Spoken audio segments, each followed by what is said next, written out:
20 points up the SGX Nifty, so we should be okay for starters at least this morning. Rajat Rajkari of Motilal Oswal has also joined in now. Rajat, morning. We are almost through earnings season. What have you made of it so far, and how is it looking on upgrades versus downgrades? Hi, good morning. I think this earnings season, at least when we started the quarter, started on a very low estimates because people had cut down their numbers meaningfully.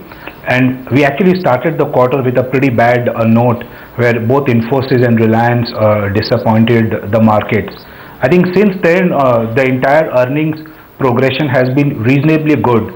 The numbers, whether we look at our aggregates or Sensex or Nifty, the more or less the growth rates have been between 8 to 11% in terms of profits. But I think some of the commodity earnings, etc., which will get reported, likes of ONGC, etc., which will come now, will pull down these growth rates from 8 to 10% to a more low single digit kind of a numbers.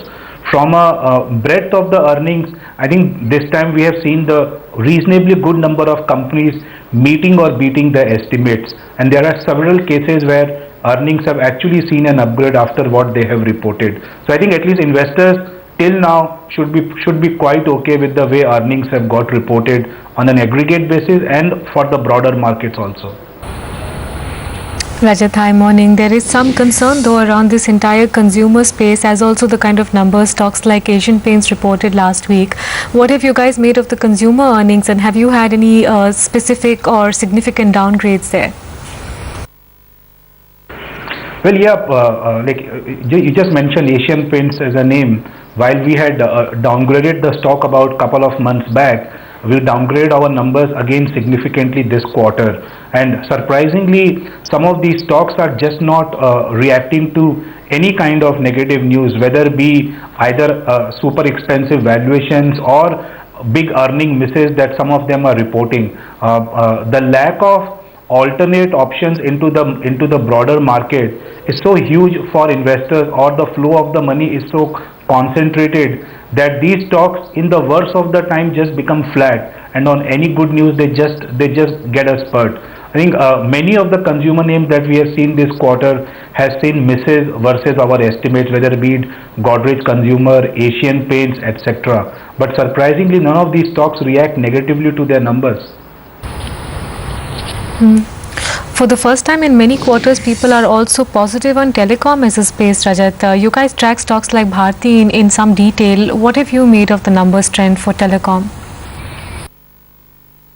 Look, this is one space which we had upgraded just about a couple of quarters back, because we had started believing that there are enough indications in the system which is making things difficult outside the top 4 or 5 players.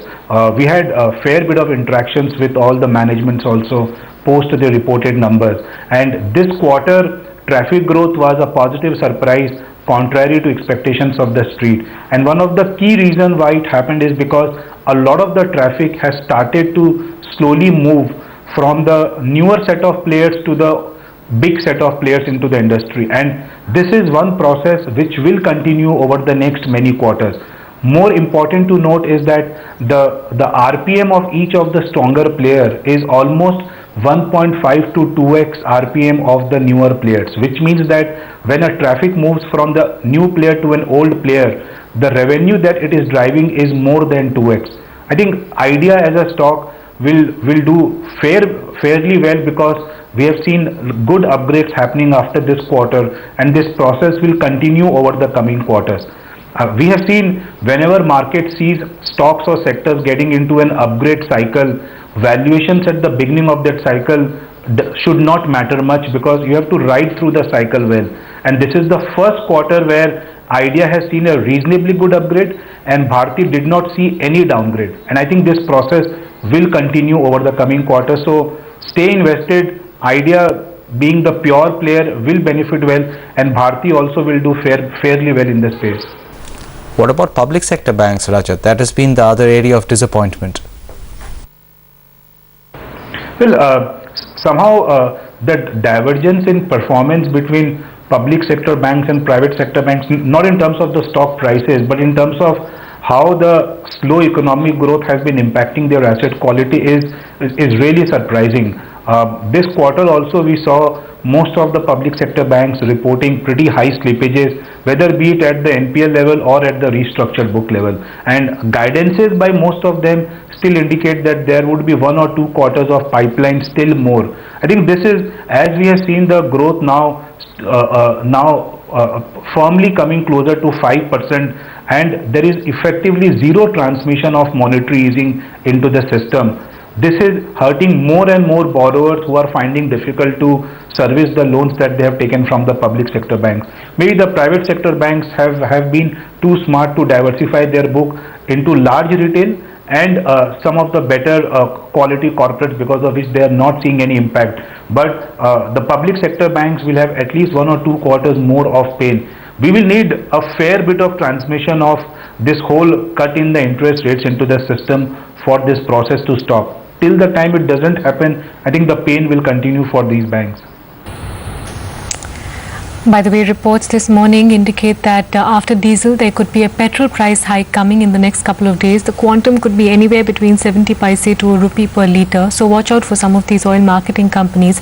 After diesel, it seems the government is willing to move on petrol over the next few days. Rajat, how would you guys approach some of these oil and gas names, because they have fairly high representation on the index? What are your top picks there? Well, I think somewhere in this entire environment of pessimism or uncertainty, this one big reform is somewhere getting missed out. Last 7-8 years, every year when we do our global roadshows, investors have been worried about this oil subsidy. Rating agencies have been worried about this oil subsidy. The central bank has been worried about this oil subsidy. This problem of last 6-7 years seems to have been firmly handled now in the last 5 months. The diesel under recovery, which had reached almost a peak of 15-17 rupees, is now down to 2.5 rupees. And 2.5 rupees is basically either you can say another $5 of oil price cut or another 3 to 4 rounds of diesel price increase. So this big problem is now over. On the LPG, once we move to the direct transfer of cash, hopefully that would also prevent leakages.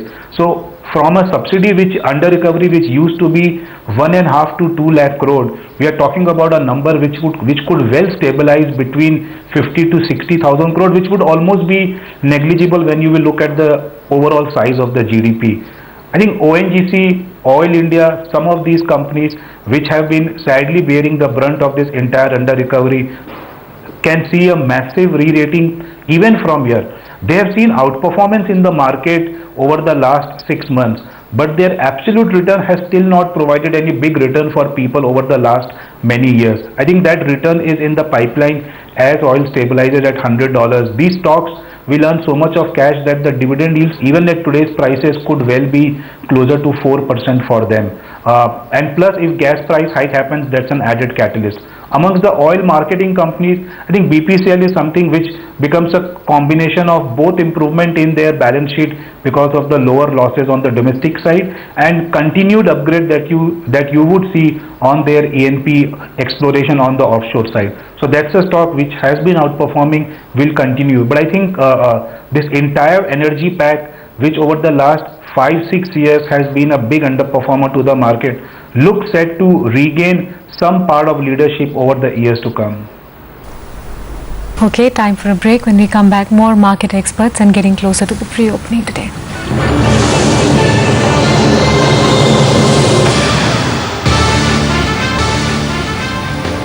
Welcome back. SGX Nifty has been trading in the green. Atul Bhatkar and Rajan Shah join in to talk about trade now. Gentlemen, morning to both of you. Atul, how's it looking from your part of the market, and what kind of targets are Nifty traders looking at on the future side? We've had this month, we've I think 7 or 8 trading sessions into this month already. And, it's very clear that the market is trying really very hard to break that 6100 sort of a psychological barrier and move towards the yearly high of 6111 and then beyond that. But it's very, very evident that although you have global liquidity coming in, 6100 seems to be a target which, will take a little longer. The market structurally looks like we are we are going to be heading a lot higher, but I think until some time more to go, we will be consolidating in the range of roughly 5920 to 6100, and I think a broader range will be between 5850 and 6100. 5850 simply because it's like the it's like the I think it's a 50-day exponential moving average, so that will be the eventual support. But until then, for a few more trading sessions, maybe even until the end of this settlement, end of May, we will be trading roughly in the 200-point range. If you look at where the options open interest is on the calls, the 6,000 and 6,200 is where the highest OI is, and on the puts it's all the way between 57, 58 and 59. So, if you look at stocks also, I think there's been sectoral churn. So, banks doing well, then banks take a back seat, then you have IT doing well. So, you have the sectoral churn coming in. Another interesting point to note is that while you have FI flow in the month of May, which is close to around 7,500 crores plus, domestics have been selling. So, I think there's a fine balance of liquidity at this point of time, but structurally, I think 200-point range is where the settlement will be trading in. Rajan, morning. Over the last few months, Amara Raja has been stealing a march over Exide and closed valuation gap quite considerably. But yesterday's number seemed to have disappointed a few people. How would you look at these two names now? Yeah, good morning, Udyan. Udyan, yes, the numbers were disappointing and we saw the stock taking a hit also. But if you see, both are looking very interesting. Amara Raja reported about 16.5 rupees kind of earnings, so it's trading at about 16 times the earnings, whereas if you see Exide reported about 6.5 rupees almost, so it's trading at 20 times, so but I would go with Exide, the reason being that I'm hopeful that in the coming 12-24 months probably they could first of all, it's a debt-free company. Secondly, they could exit the insurance business, which they bought it for about 550-600 crores, from ING. So probably that could be one of the triggers in Exide, plus the management has expressed optimism for the current year. So I think though Amara Raja at 15 times looks better on a valuation basis, I would bet with Exide, which is at 20 times. Atul, Ranbaxy slipped a bit on the news yesterday morning and then bounced right back. Do you see more gains here? Yeah, quite strongly in Ranbaxy. I think the news that came out yesterday or the day before yesterday was the only negative that we were expecting in the stock, and I think from here onwards quite a bit of negatives have already been priced in.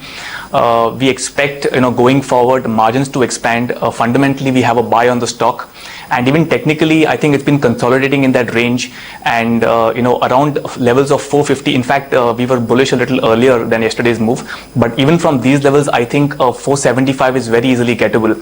So like a 4-5% upside within the entire pharma pack, not just from a trading perspective but even fundamentally we believe Ranbaxy should be like a hold in the portfolio. Rajan, the United Spirits open offer doesn't seem to have yielded too much at all. How are you guys calling that stock, and what would you advise for people to do with it?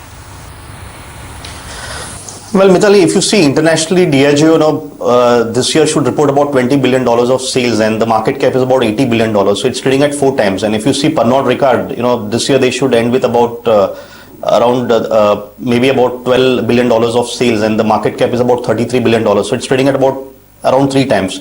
Now, if you see United Spirits, this year they will be reporting about 11,000 crore of top line. Market cap is approximately 30,000. So it's around 3 times, So I think that it's a fairly valued stock, but now if Diageo makes an attempt to buy the shares from the market and take its stake up, then probably we could see a significant move in the stock. But otherwise, I would not be comfortable putting in my money into United Spirits at the current price of 2,300 rupees. Atul, you've got a trading call on ONGC as well. How are you trading the heavyweight? Within the entire oil and gas pack, apart from Reliance, we believe that even ONGC is now sort of moved into a new trajectory.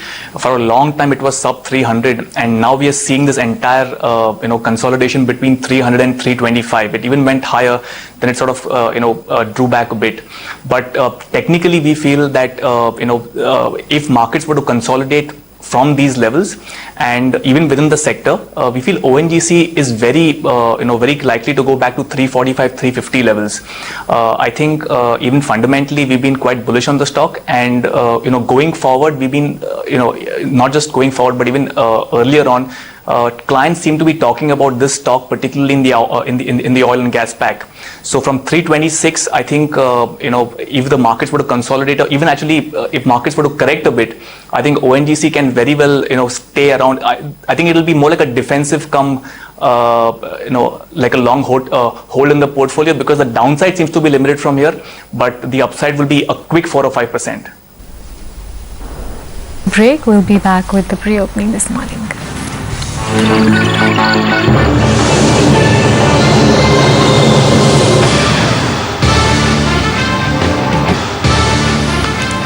Welcome back. SGX Nifty suggesting we should start off in the green. So let's see how good the start is for the market. For now, up about 20 points or so. Rajan, lots of interesting non-index numbers today, including Manappuram General Finance. Last quarter was disastrous for them. What do you guys expect to see this time? No, I'm not very positive on Manappuram, and in fact, I would just like to take a minute on Muthoot Finance also.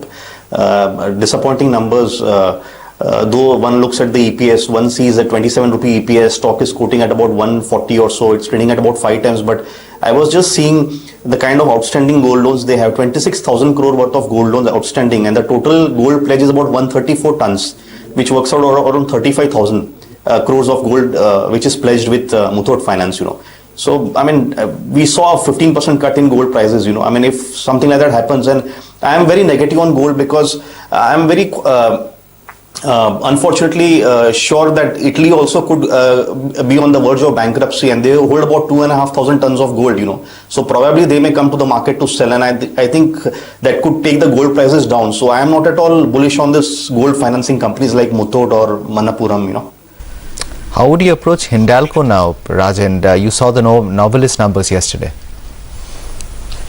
Then I am not so bullish on this, though looks interesting, because the stock has come down significantly. But somehow I am not very comfortable with owning any of these commodity stocks, whether it is Tisco, Hindalco, or JSW Group companies, or But I am not very comfortable owning this commodity stocks at all. Atul, you've got a short from that space on JSW Steel? Yeah, I think from the entire commodity space, Sterlite, Hindalco, Tata Steel, JSW, all of them have been underperforming.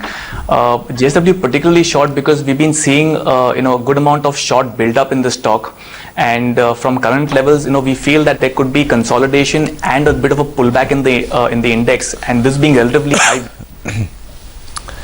Well, the pre-opening is coming in now, so let's focus on the screen.